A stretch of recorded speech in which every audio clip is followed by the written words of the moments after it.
რატომ გახდა აუცილებელი კობიაშვილის ხელახლა შეყვანა პარლამენტში და მაინც და მაინც ყველაზე მძიმე წონიან ნიკა მელიას კონკურენტად დაყენება. სტუდიაში ვთხოვ ნაციონალური მოძრაობის პოლიცსაბჭოს ხელმძღვანელს ნიკა მელიას, გლდანის მაჟორიტარობის კანდიდატს საღამო მშვიდობისა. ვერ მოიხსენით რა ეს სამაჯური, ვერა და ვერა. მადლობა ნიკა, ძალიან დიდი რომ ხართ ჩვენთან ერთად. ცოტა გაოცებული ვარ იმით, რომ ძალიან დიდი ხანი ვცდილობდი თქვენს დათანხმებას სტუმრობაზე და სულ ამბობდით რომ არ გცალიათ. გლდანში ყველანაირი კვლევებით რაც არსებობს, თქვენ გაქვთ ძალიან დიდი წარმატების შანსები. მოდით პირდაპირ მითხარით, მოიგებთ გლდანს თუ ვერა.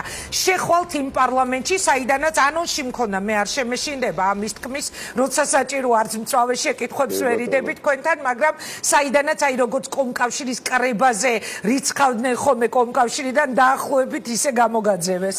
მაპატიეთ ამ სიტყვისთვის. თქვენ გაქვთ იმედი რომ გლდანით შეხვალთ უკან პარლამენტში? მადლობა დიდი ინგა მოწვევისთვის დიახ და ბოდიში რომ ძალიან ბევრ თქვენს თხოვნას ვერ გამოვეხმაურე უკანასკნელი თვეების განმავლობაში გადაცემაში მონაწილეობა ვერ მივიღე. ვინაიდან ასე დავგეგმე ჩემი საარჩევნო კამპანია, ვცდილობდი და ვცდილობ ახლა მაქსიმალურად ვიყო ველზე ეს პერიოდი 5 ივნისს დავიწყე საარჩევნო კამპანია გდანში ჩემს მეგობრებთან ერთად და ჯამში გამოვიდა 5 თვიანი კამპანია და რა თქმა უნდა ვითვალისწინებდი რომ კამპანიის მიწურულს ხშირი სტუმარი უნდა ვიყო სხვადასხვა ტელეკომპანიების პოლიტიკურ თოქ-შოუებში და მინდოდა მანამდე მაქსიმალურად ყოფილიყავი ხალხთან ახლოს ველზე. რაც შეეხება შევალ თუ არა იმ პარლამენტში შევალ ნამდვილად როგორც გდანის მაჟორიტარი დეპუტატი, მაგრამ არ შევალ იმ პარლამენტში საიდანაც ჩემი აზრით რულად ვთქვათ, მაინდა-მაინც ღირსეულად არ გამომაძევეს, არ გამომაგდეს.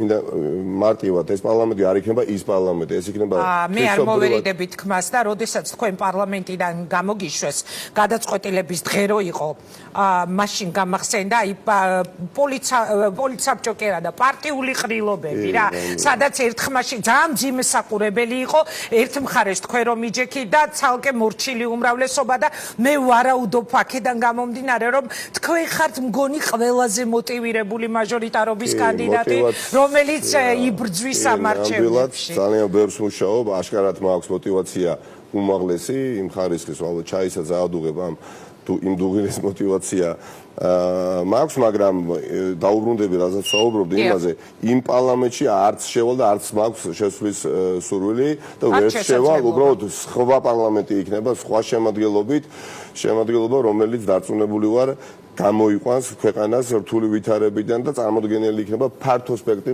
პოლიტიკური პარტიების. ამ პარლამენტში მოხდება ძალიან ბევრი პოლიტიკური ლიდერი და ამ პარლამენტში მინიმალიზებული უნდა იყოს უსიტყვოთო მორჩილი დეპუტატები ყველა პარტიის რიგებში. ადამიანები მეც ნიკა, აი მოდით პირდაპირ მითხარით, 45 დღე არის დარჩენილი არჩევნებამდე, მე არ გეკითხებით თქვენ როგორც მხოლოდ გლდანის მაჟორიტარობის კანდიდატს, რომელიც დადის და იქ მუშაობს, ვიცით.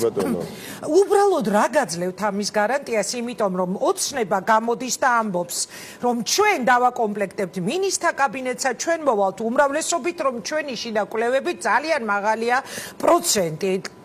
თქვენ რა გაძლევთ იმის იმედს იმ ოპოზიციის შემხედვარე, რომელიც თითქმის არ იგრძნობა ამ წინა საარჩევნო პერიოდში? რა მაძლევს და ახლა მე ვარ მაჟორიტარობის კანდიდატი, საერთო ოპოზიციური კანდიდატი, რაც ნამდვილად ჩემთვის არის ძალიან დიდი პატივი, როცა ვარ ანგარიშვალდებული ძალიან ბევრ პოლიტიკურ პარტიასთან და მადლობა მინდა გადაუხადო ყველა ოპოზიციურ პარტიას, რომელმაც ხარდაჭერის და შეთანხმების თანახმად კანდიდატი არ დააყენა გდანის რაიონში და მხარი დამიჭირა მე როგორც საერთო ოპოზიციურ კანდიდატს, მაგრამ მე როგორი მაჟორიტარობის კანდიდატი მინდა იცით ვიყო და წარმოვადგენდე გდანელს, მულხიანელს და ავჭალელს პარლამენტში, გულახდილად გეტყვით და ეს არ არის ლიტონის სიტყვები, მე მინდა ვიყო აი ქართულ ოცნებას რაღაცა ნაწილი ხომ მიცეს ბუნებრივია წელს გდანში ასე თქვა ხმას, აი მათი წარმომადგენელიც მინდა ვიყო და მათი დეპუტატიც მინდა ვიყო, ვინაიდან ეხლა შენ გადაწყვეტილებას იღებ და დგები მაჟორიტარ კანდიდატად და გინდა რომ იყო მაჟორიტარო დეპუტატი, შენ სხვაგვარად მოქცევის უფლება არ გაქვს. შენ უნდა იყო ყველას დეპუტატი, არ უნდა ჟღერდეს ეს რაღაცა ყალბ წინადადებებად იმედია ეს ასე არ ჟღეს სხვაგვარად უნდომობდა სიით შევიდოდი სიით შევიდოდი რა თქმა უნდა ვიქნები სიით შევიდოდი და ამ პასუხისმგებლობას არ ავიღებ მაგრამ როდესაც ხარ მაჟორიტარი დეპუტატი შენ არ უნდა განარჩიო და არ განასხვავო ნაციონალური მოძრაობის ევროპული საქართველოს ლეიბორისტული პარტიის ნინო ბურჯანაძის კახა კუკავას გიორგი ვაშაძის პარტიის ალეკო ლისაშვილის გიჩის და ქართული ოცნების ამორჩეველი ერთმანეთისგან ვინაიდან მე ძალიან კარგად მესმის რომ გდანშის თბილისშის და მთელ საქართველოში ყოველთვის იარსებებს სხვადასხვა გემოვნების ამომრჩეველი და ერთხელ და სამუდამოდ წერტილი უნდა დაისვას მიკერძოებას დეპუტატის მხრიდან რაც შეეხება რა მაძლევს ამის იმედს დიახაც თავად უშუალოდ გდანი რომელიც მეოთხედია თბილისის მეოთხედში ადგენს იქად გდანი ვიცი მე თავის დროზე როდესაც მე ვიყავი პოლიტიკაში მქონდა მცდელობა გდანში კენჭის შეუძლებელია კანდიდატურა მოხსენი მაგრამ მე ვიცი რას ნიშნავს რამდენად რთული არის გდანში მოსახლეობა კონდეს დაუყებელი სურვილი ცხოველებისა და განსხვავებული მოლოდინი კონდეს სხვა რაიონში მაცხოვრებელ ადამიანებს და გრძნობა ემპირიული მონაცემები მაქვს რა ნამდვილად ეხა ყოველდღიურად 7000-მდე გდანის რაიონის მაცხოვრებელს რას გეუბნებია როცა ხვდებით აი მოდით პირდაპირ ვთქვათ ნიკა მელია ცალკე განყენებული ნიკა მელია ვერ იქნება ანუ პარტიული მაინც ბმა ბუნებრივია ნებისმიერი ამომრჩევლისთვის თქვენ გაქვთ რას გეუბნებიან აი ამბობთ რომ მე ვიქნები ყველას დეპუტატი ყველას ხვდები აი რო ხვდებიან რაო რას რამდენიმე კატეგორიის ამორჩეველი რომელიც უკვე გადაწყვეტილი აქვს ამორჩევლებს რა გააკეთოს საარჩევნო უბანზე როდესაც გამოცხადდება ხმის მისაცემად ამორჩეველი რომელიც ჯერჯერობით არ არის ჩამოყალიბებული და ბუნებრივია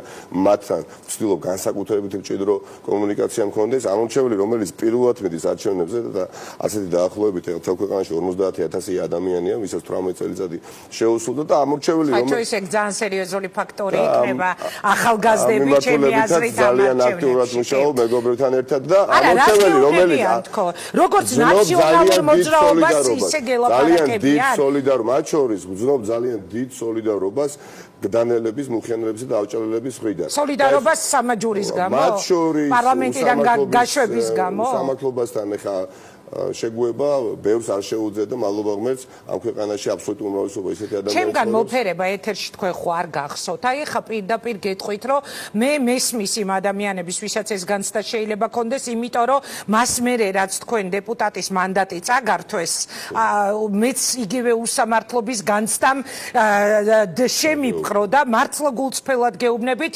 აი სწორედ აი ამ უსამართლობის განცდა რომ მაქვს დღემდე ამიტომ მეც მაქვს ჩემი აი როგორი იცით ჩათვალეთ ამ შემთხვევაში არ გელაპარაკებით როგორც რომელიმე პარტიის წარმომადგენელს უბრალოდ პირდაპირ გეუბნებით რომ სწორედ აი ამ უსამართლობის განცდიდან გამომდინარე მე ვისურვებდი რომ თქვენ ისევ მენახეთ საქართველოს პარლამენტში დეპუტატად იმ სავარძელზე საიდანაც გამოგიშვეს ეხლა მეორე თემა თქვენ ხართ ნაციონალური მოძრაობის პოლიტსაბჭოს თავმჯდომარე ნიკა გინდათ არ გინდათ რაც არ უნდა სხვა პარტიის მხარდამჭერებს კონდეთ იგივე უსამართლობის განცდა რომ თქვენს მიმართ ასეთი რამ მოხდა თქვენ პასუხისმგებელი მაინც როგორც ნაციონალური მოძრაობის წარმომადგენელი ისე ხართ ხო როგორ ფიქრობთ დღეს გლდანი ხმას მისცემს ისევ იმ ნაციონალურ მოძრაობას რომელიც რამდენი წლის წინ გაუშვეს უკვე მე-9 წელია ხო 8 წლის წინ ხელისუფლებიდან გაუშვეს ასეთი მძიმე ფორმით კი იპასუხებთ და სწორედ ასეთივე ფორმით უნდა ჩამოშორდეს ხელისუფლება ამჟამინდელი მართვის სადავეებს როგორც მოხდა 2012 წელს ხალხის უკიდურესი სამოქალაქო აქტივობით და ბევრჯერ მithქვამს და ახალს გავიმეორებ რომ დიახაც ამ გადმოსახედიდანაც დარწმუნებული ვარ რომ ნაციონალურ მოძრაობას 2012 წელს არჩევნები უნდა წაიგო იმიტომ რომ ხალხმა გადაწყვიტა რომ ხელისუფლება უნდა შეცვლილიყო და შეიცვალა კიდევაც უკანასკნელი 8 წლის განმავლობაში ორჯერ იყო ხელისუფლება ხო მაგრამ ის ხალხი თქო მოგცემთ ხო ხმას რომელმაც ნაციონალური მოძრაობა გაუშვა ცოცხლებით ხელისუფლებიდან პასუხობთ თუმცა ხალხმა ცვლილებას უკეთესობისკენ მისცა ხმა და არა უარესობისკენ მოდით როგორ ხდება რა მოხდა რომ მილიარდერის ხელში ქვეყანაში კიდევ უფრო მეტი გაჭირვებული ადამიანი ყავს. კიდევ უფრო ბევრად მეტი გაჭირვებული ადამიანი ყავს, უიმედო ადამიანი ყავს, ვიდრე ყავდა. მოდით ერთხელ სამუდამოდ ამოვხსნათ იქნება ეს რებუსი. შემთხვევით იმიტომ ხომ არ ყავს უფრო მეტი ადამიანი გაჭირვებული ქვეყანაში მილიარდერის ხელში, რომ ეს ბატონი მილიარდერი საკუთარ მილიარდებს აქცევს ყურადღებას და კონცენტრირებულია საკუთარ დოლარზე და არა იმ 3 მილიონზე. და ეს 3 მილიონი არის ადამიანი.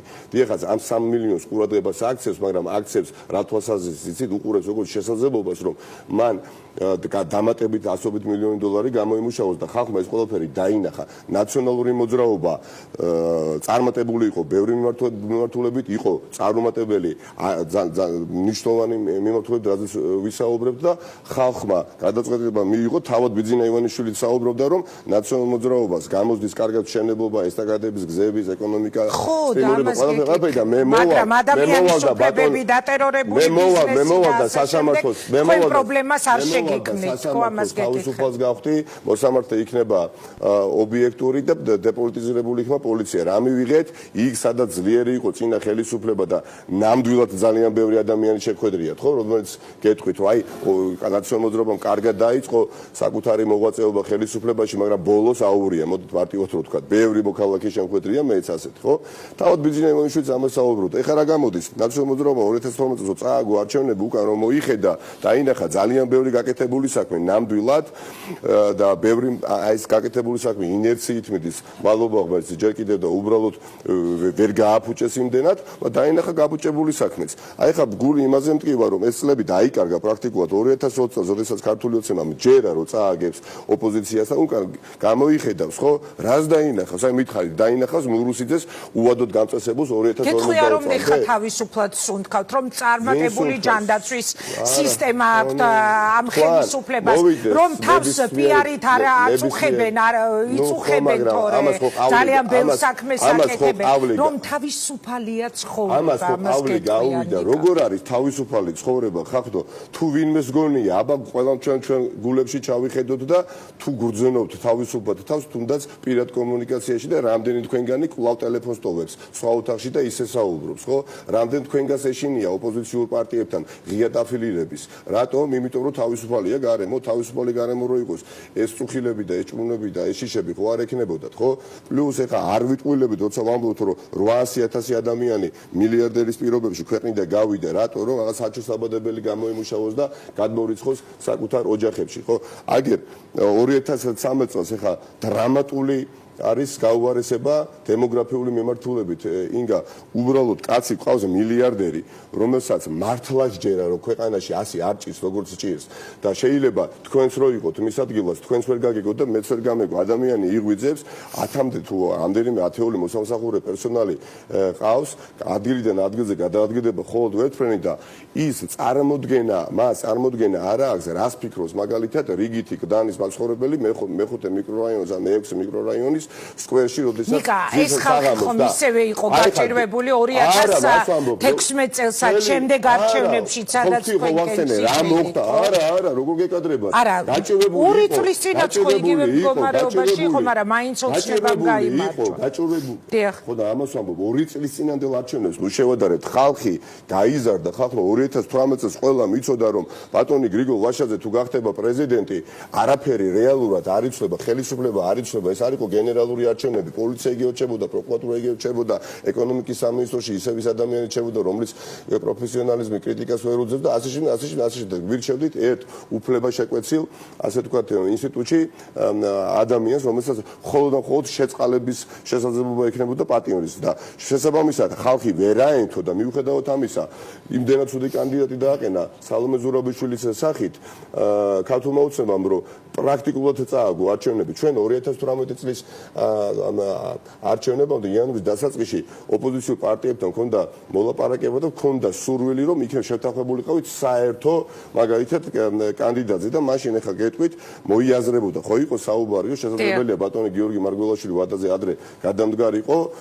და ვადამდელი არჩევნები ჩატარებულიყო და მე მაგალითად ვფიქრობდი და ჩემი ბევრი მეგობარი და კოლეგა, რომ ასეთ შემთხვევაში შეიძლება ოპოზიციას ხარი დაეჭირა. მაშინ 2018 წელს, მაგრამ როდესაც არ გამოვიდა. ანუ ეს რეალობა ჩვენ სურვილი ქონდა ოპოზიციურ პარტიებს. რატომ? იმიტომ რომ არ გვინდოდა 2020 წლამდე კიდევ ერთი მარცხის ანუ მზად იყავით რომ მარგველაშვილი რომ გადამდგარიყო და კენჭირო ეკარა მის გარშემო იმდენად გადამწყვეტი არჩევნები ბოლო 8 წლის განმავლობაში ხალხო ძვირფასო მაყურებლებო ქართველებო იყო 2 შანსი ხელისუფლების ცვლილების და ერთხელ შეიცვალა ეს იყო 2012 წელს მეორეჯერ იყო 2016 წელი საპარლამენტო არჩევნებზე ჯერ კიდევ ძალიან ადრე იყო და არ იყო ასეთი წყომა ხელისუფლების მიმართ და ეხლა არის 2020 წელი აი ეხლა დღეს სტატისტიკის მონაცემებს ჩავხედე უბრალოდ სტატისტიკის ეროვნულ სააგენტოზე და რა დავინახე ანუ არა მხოლოდ შობადობა არის შემცირებული არამედ აი ქორწინების შემთხვევებიც და რაოდენობაც შემცირებულია ხო ვითომ არაფერი ხახო მაგრამ ეს ხო პირდაპირ პროპორციულად აისახება ეკონომიკურ მდგომარეობას ქვეყანაში 2013 წელს მაგალითად ქვეყანაში დაქორწინდა 35000 წყვილი 35000 წყვილი და 35 და 2019-ში 23000 გასაგებია ეს ერთი კითხვა მინდა რომ უბრალოდ აიჩეჩა დაიჩეჩა მთელი საზოგადოება ვინც ad არის გაქცეული რომელ კონტინენტზე როგორ წვალობს რას წვალობს იმის მაგივრად რომ ქვეყანაში მილიარდერ ადამიანს პირობები ელემენტარული ის იმდენად მაინც შეექმნა რომ ქვეყნიდან არ გაქცეულიყო და ვინც არ გაიქცა აგერ შარშან დღეისწორს და პრაქტიკულად საუბრობდა ადამიანი რომ შეგიქმნითო პირობებსო საზოგადოებრივ წახვიდეთ და იქ გამუშავოთ ვინაიდან აქ ვერ დაგესახეთ ნიკა ხო არ ფიქრობთ რომ ამ არჩევნებზე ხალხს შეიძლება ისევ მიაწოდონ შეიძლება არა რეალურად ეს არჩევნებიც იგივე ძველ სტილში ჩაივლის არჩევანი მიშასა და ბიძინას შორის მას შემდეგ რაც სააკაშვილმა ღიად განაცხადა პრემიერობის სურვილი ღიად დააფიქსირა და მას შემდეგ რაც ჩვენ მოვისმინეთ ისევ ოცნებიდა რომ ანუ ისევ მიშა გინდათ ხალხო აი ისევ ამ ტონალობაში ხომ არ მოიგებს ქართული ოცნება მიშას გამოყენებით ხლა ხომ ხარ სუჭერთ სააკაშვილის პრემიერობას მოგახსენეთ ამ ფინტებს უკვე გაქანების შესაძლებლობა აღარ ეძება ამ ფანდებს აღარ მუშაობს ყავლი გაუვიდა უკვე ნამდვილად და მოსატყუებელი კბილი საზოგადოება მოიცვალა იმიტომ რომ ქვეყანაში არის ტოტალური შიმშილი ხახნო აგერ რამდენიმე კვირის წინ ჩატარდა გლობალური შიმშილის ინდექსის კვლევა და პოსტსაბჭოთა 15 სახელმწიფოდაგან ყველაზე მეტი მშიერი ადამიანი ან ყველაზე მეტი მშიერი და ღარიბი ადამიანი გაერო სამბოლო შიმშილის მონაცემები კირგიზეთიც კი და ტაჯიკეთიც კი გვისრებს აი უდაბნოში უწევთ ცხოვრება პრაქტიკულად და ჩვენ საქართველოსზე ნაკლებად შიმშილობს ეგ ადამიანები და ამ დროს გახსენდება შენ რომ ქვეყანას მართავს ვინ მართავს ვისაც მოწყობილი აქვს რამდენიმე ნაწილში ქვეყნის მასშტაბით ელდორადო და უბრალოდ ცხოვრობს განცხრომაში და საკუთარ ასე ვთქვათ თანამდებობებზე დასმულ კერძო პირებს რომელსაც თანამდებობის პირები დაარქვა რატომღაც და ესენი სახელმწიფოების ინტერესებს არ ატარებენ უბრალოდ ატარებენ ერთი ადამიანს ეხლა არა ვარ ორიგინალური ხო ამაში ეხლა წარმოგიდგენიეთ ბატონი ეხლა ან კალაძე ან არ ვიცი რომელი ერთი ჩამოგითვალოთ ან თალაკვაძე ვისთან არიან ანგარიშვალდებული ეხლა მუხიანელთან ავჭალელთან ვაკელთან სამგორელთან თუ ვისთან არიან ანგარიშვალდებული ბატონ ბიძინა ივანიშვილთან არიან კალაძეზე გამახსენდა თქვენ როგორ ფიქრობთ რატომ გადაწყვიტა ქართულმა ოცნებამ რომ თქვენთვის დაეპირისპირებინათ ლევან კობიაშვილი ამას გეკითხებით იმიტომ რომ ის არის კალაძის ფავორიტი ანუ ეს რომ კალაძის ფავორიტია და ის რომ თქვენი ოპონენტია ჩვენ დაახლოებით შეგვიძლია ვივარაუდოთ რა სურათი იქნება არჩევნებზე გლდანში მეწეღარ შემთხვევით არ მithქვავს პრაქტიკულად სამკვდრო სასიცოცხლო ბრძოლა იქნება თქო გლდანში ყველა გამოწვევისთვის ზადვართ ხელისუფლება გლდანს თქვენ ფიქრობთ ხელისუფლებას არავინ არ კითხავს დათმობს ხელისუფლებას თუ არა ამას გადაწყვეტს ხალხი ისევე როგორც არ კითხა ხელისუფლებას 2012 წელს ხო და დათმო და მაშინაც ხო გახსოვთ საუბრობდნენ რომ არ დამარცხდება ნაციონალ-მოძრაობა არ დატოვეს მართლისადავეებს მიშა სააკაშვილი არ აღიარებს შედეგებს და 8 საათზე აღიარა ხო და ძალიან კარგი კი ბატონო რა თქმა უნდა ხალხი იცით როდის გავიმართებით წელში ქვეყანაში როდესაც ყველა ხელისუფლებას შეეშინდება ხალხის და არა პირიქით ხალხს კი არ უნდა ეშინოდეს ხალხო ხელისუფლების სად ვართ რა 2020 წელიწადია კალენდარზე და რომელიღაცა საჯარო მოხელეს დაბალი რანგის რატომ უნდა ეშინოდეს საკუთარი სამოქალაქო პოზიციის გამოხატვა მინდა ოპოზიციას დაუჭერ ხარ და მინდა ხელისუფლებას ადრეც ასე რო იყოს სახელმწიფო მოხელე უნდა დამთავრდეს ღია მხარდაჭერას ოპოზიციური პარტიის ხელისუფლება არ დაუთმია და არჩევნები არ წაუგია იმიტომ რომ სიგნალი ააშენა ქალაქები გააშენა გზები დააგო ესტაკადები ააშენა ეკონომიკა გააჯანსაღა და ასე შემდეგ წააგო იმიტომ რეალურად უდიდესი შეცდომები დაუშვა მართლმსაჯულების სისტემაში და სამწუხაროდ როგორც იმის წინა ხელისუფლების დროს არ არსებობდა დამოუკიდებელი სასამართლო პროკურატურა და შინაგან საქმეთა სამინისტრო წინა ხელისუფლების დროსაც არ არსებობდა და იყო თავი და ბოლომდე პოლიტიზირებული და დღეს ხომ უარესი მდგომარეობა გვაქვს კარგით რო არ შემეკამათოთ როგორც მინიმუმ ხო არაფერი არ შეცვლა როგორც მინიმუმ თუმცა ჩემი ღრმა შეფასებით უბრალოდ ქვეყანაში სადაც არ ვიცი იტაცებენ ადამიანს და პოლიციელები იტაცებენ და კრიმინალებს გადასცემენ და მე კლავენ ამას ამ მოქალაქეს რუსთავში სადაც ტომარას აცმევენ თავზე პოლიციის ფორმაში გამოწყობილს და მე ამ ადამიანს ქვეყნის გარეთ აგდებენ ეხა ეს ნიშნავს რომ სახელმწიფოების საფუძვლები უბრალოდ მორგვეულია ამიტომ აქედან გამომდინარე ხდება რა თქმა უნდა მე კატეგორია ამორჩეველის გდანში რომელსაც სადღაც უკვე აქვს იმისი სურვილი რომ ხარი დამიჭიროს მე მაგრამ ბუნებრივია არ მოწონდა რიგი მიმართულებით წინა ხელისუფლების ჩვენი ხელისუფლების საქციელი და მოღვაწეობა ხომ ნაწილ მათგანს ბუნებრივია მე ვარწმუნებ და ვაცნობ ჩვენ გეგმას რომ ასეთი შეცდომები ბრბილად ვთქვა და დანაშაულებს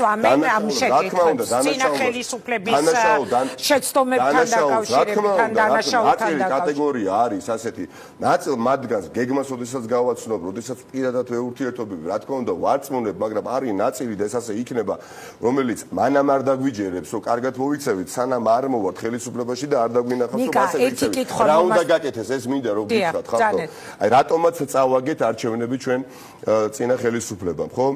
და სამწუხაროა და არაფერზე ისე გული ამწყდება, რომ უდიდეს ძალიან მასშტაბურ პროექტებს აი ქვეყნის განვითარებაში, რომელსაც ჰქონდა უდიდესი ლომის წვლილი შეტანილი წინა წლების განმავლობაში და მოდერნიზდა სახელმწიფო 2-3 მძიმე შეცდომა დანაშაულის გამო მოვიდა ადამიანი ხელისუფლებაში ბიძინა ივანიშვილი, რომელმაც ვერაფერი ვერ გააკეთა. რა უნდა გაკეთდეს და ის პრობლემები უნდა აღმოიფხვრას და ჩვენ უკვე შევთანხმდით მთელი ოპოზიციური სპექტრი, მათ შორის ნაციონალური მოძრაობა და ჩვენი მთავარი დაპირება არის შემდეგი, რომ რა თქმა უნდა, ჩვენი ხელისუფლებაში წილი ყველაზე მსხვილი იქნება, როგორც მინიმუმ, მე პირადად ვფიქრობ, რომ შემდეგი ხელისუფლება იქნება კოალიციური, რამდენიმე პარტია იქნება წარმოდგენილი, ბუნებრივია ჩვენ ვიბრძოლებთ გამარჯვებისთვის, მაგრამ ვიყოთ რეალისტური ამ საარჩევნო სისტემით. ეხლა ერთმა ცალკე აღებულმა ბლოკმა მოიპოვოს 50+1 ხმა, არ იქნება ადვილი, მაგრამ ჩვენი წილი ხელისუფლებაში იქნება ძალიან მსხვილი. და პრემიერიც იქნება თქვენი. კოალიციურს, ამას ეხლა შიგნით ვდისოთ ბუნებრივია. სააკაშვილის პრემიერობას მხარს უჭერთ. აი ამდენი ხანი არ გაწყვეტინებთ საუბრობთ. სააკაშვილის პრემიერობას უჭერთ მხარს. ბუნებრივია, უჭერ ხარ როგორც წარმოგიდგენიათ, რომ ნაციონალური მოძრაობის პოლიტიკური საბჭოს თავმჯდომარემ თქვა, რომ სააკაშვილის კანდიდატურას ხარს არ უჭერთ. ეს არ არის სხვა ოპოზიციური პარტიები და ამბობენ, რომ არც დაუჭერთ გარანტია აქვს ხალხს ჩვენი კონკრეტული გეგმით სააკაშვილს ძალიან ბევრი ადამიანი უჭერს ხარს და ბევრი ადამიანი არ უჭერს ხარს. როგორც ნაციონალურ მოძრაობას ბევრი ადამიანი უჭერს ხარს, ბევრი არ უჭერს ხარს, მაგრამ პირდაპირ გეუბნებით ჩემთვის ეს არ არის უცნაური და თუ დემოკრატიის განვითარებაზე საუბრობთ და პლურალისტულ საზოგადოებაზე, ამ ქალაქში, ამ საზოგადოებაში ყოველთვის ცხოვრობს. მიშამ რაზე მოიხადა ბოდიში? აი თქვენ როგორც ნაციონალური მოძრაობის ერთ-ერთი ლიდერი, როგორ ფიქრობთ?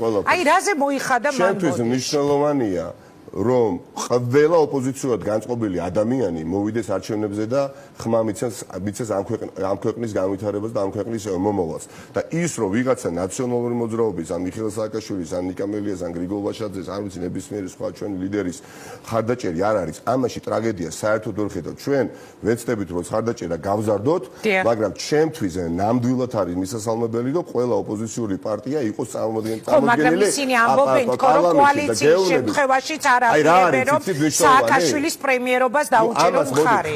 ხალხი გადაწყვეტს. სხვა შორის რაღაც განხეთქილება დაიწყო ოპოზიციაში. აი მაგალითად ჩავაგვეყოლება ჩვენ ნათელაშვილი ერთ-ერთ სტუმრად და მას შემდეგ რაც ნაციონალურმა მოძრაობამ შეიერთა კახა-ოქრიაშვილი, ცეზარ ჩოჩელი, ისინი გაბრაზდნენ და ამბობენ რომ არ ვაპირებ ჩვენ ერთი ოლიგარქის სხვა ოლიგარქების ჩანაცვლებას. ამაზე რა სიტყვით? ჩვენ ვერ ვძით ოლიგარქიულ წესწყობილებას, ხო?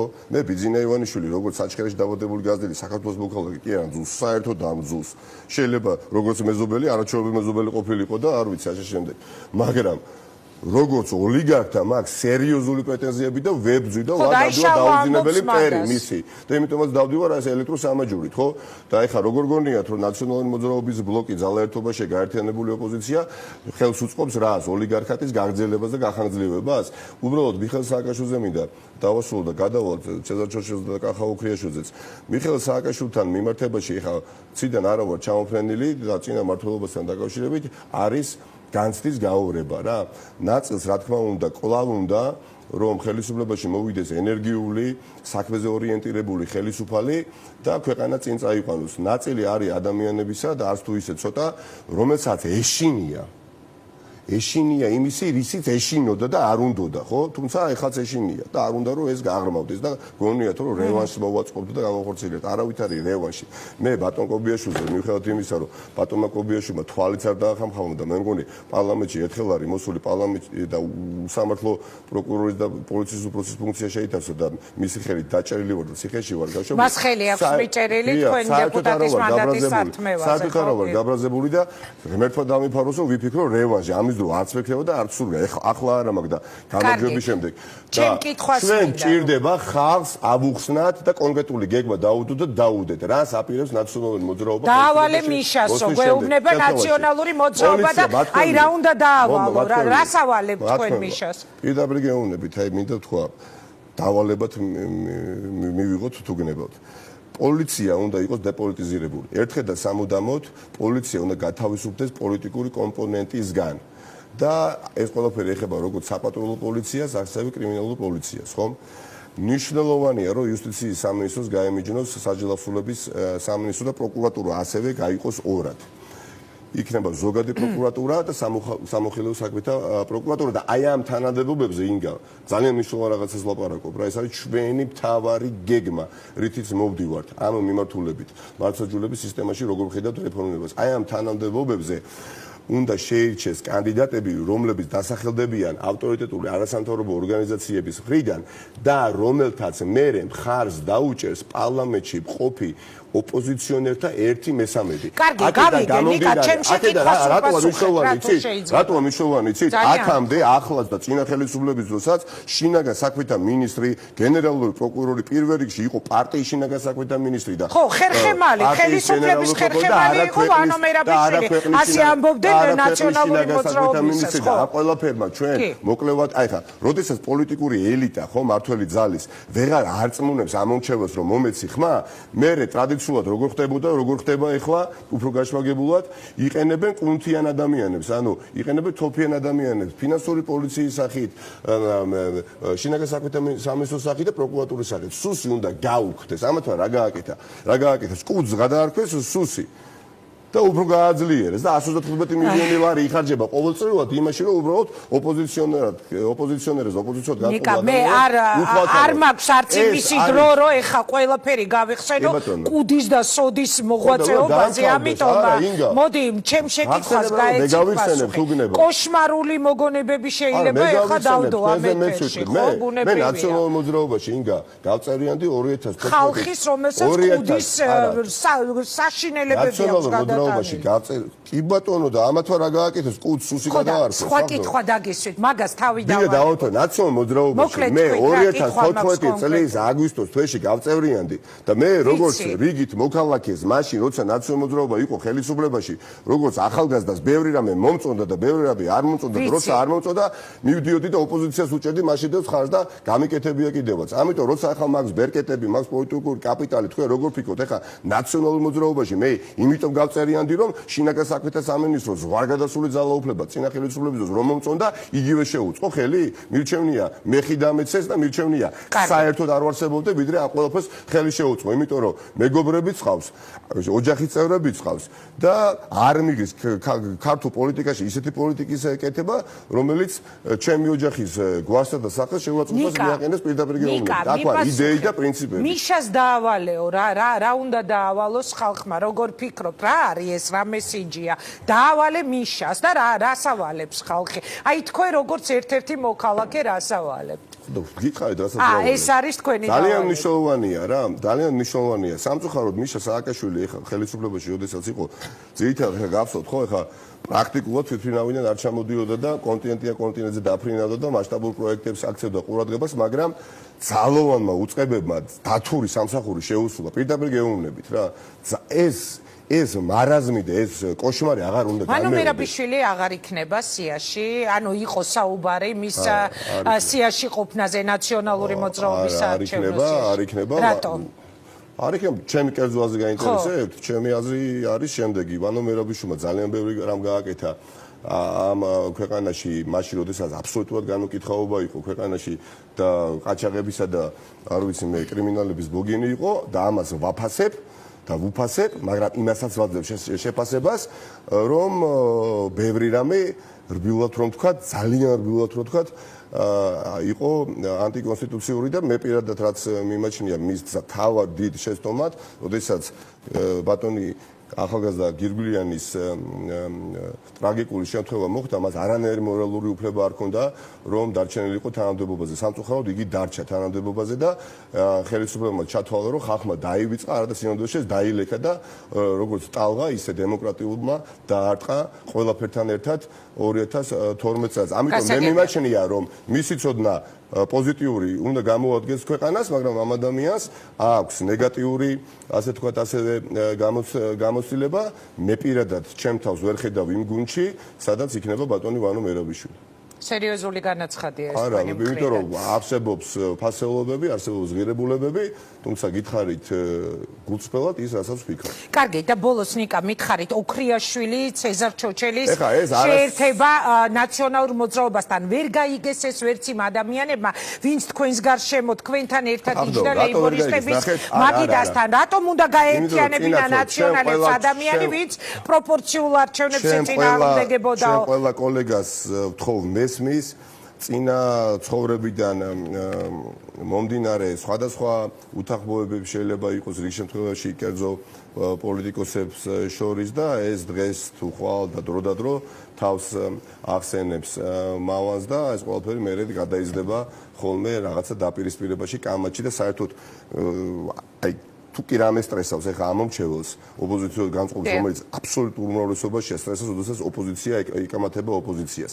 მე განახა არ მაქვს რაიმე გასაკრიტიკებელი საკითხი, რომელიც შემილია მივმართო რომელიმე ოპოზიციურ სხვა პარტიის მიმართ, მაგრამ თავს ვიკავებ, იმიტომ რომ არ მინდა ამ პროცესს ხელი შეუწყო. ჩვენ ერთად მოგვიწევს დგომა და ერთად მოგვიწევს ამ ქვეყნის საკეთილდღეოდ შრომა და ბატონი ცეზარ ჩოჩელი და კახა ოქრიაშვილი შემოვერთდა ძალაერთობაშია გაერთიანებულ ოპოზიცია ნაციონალურ მოძრაობის ბლოკს ოპოზიციაში ხახო ერთი წამით აბა წარმოვიდგინოთ მათი გადმოსახედი და რამდენად ადვილი გადასადგამი ნაბიჯი იყო ეს, როდესაც მონსტრი არის მომждარი მთელ სახელმწიფო ბერკეტებზე ბიძინა ივანიშვილის სახით. ეს ხალხი ხელისუფლებაში ვართ და მაშინ შემოგვიერთ და მაშინ უფრო გაუგებდი მე იმ ადამიანებს, რომ აი ისეთ რაირო ვინც იგებს იმათთან მიდის მავალი. ამიტომ კითხვის ნიშნები მე ვიცი რომ არსებობს, თუმცა ჩვენ როდესაც ვამბობთ რომ ერთობით უნდა მოვიდეთ ხელისუფლებაში, ეს ორი ადამიანი გახალთ ის ადამიანები, რომლებმაც ბევრი რამე გააკეთეს ქართული ეკონომიკისთვის, ათასობით ადამიანი ყავთ დასაქმებული, თუმცა არც მე და არც არავინ მთელ დუნიაზე უშეცდომოდ არ გვივლია, მაგრამ კარგია რომ რაც შეიძლება მეტი ადამიანი ვერთიანდებით ოლიგარქის წინააღმდეგ, იმიტომ რომ ბავშვები, ახალგაზრდები ითხოვენ ჩვენსგან უკეთეს გამწყინებულ საქართველოს და ეხა ჩვენ ბიძინა ივანიშვილის ხელში გამწყინებული საქართველოს კი არა უკან გიგანტური გადადგმული ნაბიჯებით მივდივართ და ეხა როგორ შეიძლება უარი ეთქვას ნებისმიერ სუბიექტს რომელიც მზად არის ამ უთანასწორო ბრძოლაში შემოგიერთდეს. პირიქით დიდი მადლობა ყველას ვინც ბედავს დღეს ოპოზიციაში ღიად გალაშქრებას ბიძინა ივანიშვილის წინააღმდეგ. ნიკა წარმატებები მინდა გისურვო ძალიან დიდი მადლობა რომ ვიღავით ჩვენი სტუმარი ალბათ არჩევნებამდე კიდევ შევხვდებით ერთმანეთს და ხო საინტერესო იქნება ის ბრძოლა რომელიც გელით გლდანში. ეს იყო ნიკა მელიას რეაქცია უკვე რეკლამის შემდეგ